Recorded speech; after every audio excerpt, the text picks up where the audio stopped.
second question here. Missy from Washington Post. Mr. Secretary, I'd like to ask you about the Russia-Ukraine negotiations. Can you give us tell us about the American assessment of the conditions that Russia put forward regarding the Black Sea ceasefire talks, and also the British and French foreign ministers said this morning that Putin was dragging his feet. Do you agree with that? Maybe. I mean, he might be. We don't know yet. We're going to find out fairly soon. I mean, look, here's what the president wanted to do. He wants to end this war, and he wanted to test it very early in his administration. Is it possible to end this war on terms that are acceptable, obviously, to both sides? Because you can't end a war unless both sides agree.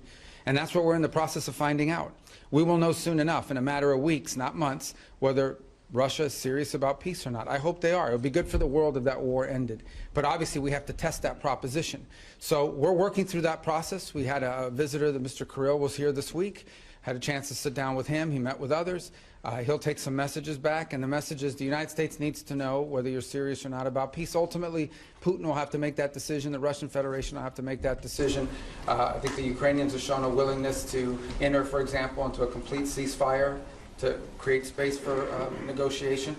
At some point here fairly soon, not 6 months from now, you know, the Russians and Putin will have to make a decision about whether they're serious for peace or not, and I hope they are serious. So it would be good for the world if that war ended. What is your assessment of the Russian conditions that were put forward? And also, Dmitriev said, following his talks with Mr. Witkoff yesterday, that the U.S. and Russia might resume direct flights as maybe a confidence-building measure. Do you support that? So that I haven't heard anything about direct flights. I can tell you, but I don't know who's going to fly on it because all these people are sanctioned. But I would just tell you that the thing I would point to you is this.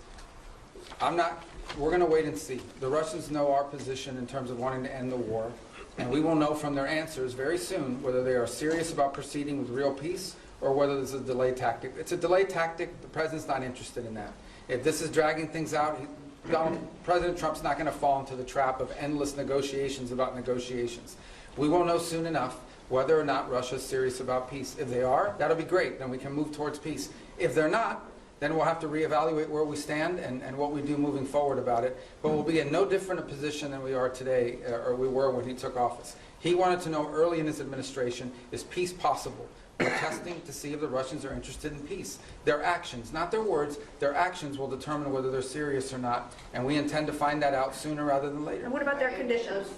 Which conditions? They put forward additional conditions after you guys had the Black Sea ceasefire. Yeah, so again, I mean, this is part of the back and forth of these sorts of things. I've had phone calls with foreign leaders, and then I read the readout, and it's like, oh, we said, no, you never, they came, they said something to me they never said. I guess that's part of the game in this place or whatever. But look, bottom line is, to me, at the end of the day, what's going to matter here is whether we're going to move towards peace or not. If peace is real, we will know soon enough. If they're not interested in peace, we will know soon enough. And we'll make decisions on the basis. I hope they are real. There are some promising signs, there are some troubling signs. It's not going to be easy. No one ever said this would be easy. But we're going to find out sooner rather than later. And let's just say I'm hopeful. I remain hopeful. I need to be hopeful that peace is possible and that the Russians are serious about peace. We want them to be serious about peace. And hopefully they are, but we'll know sooner rather than later.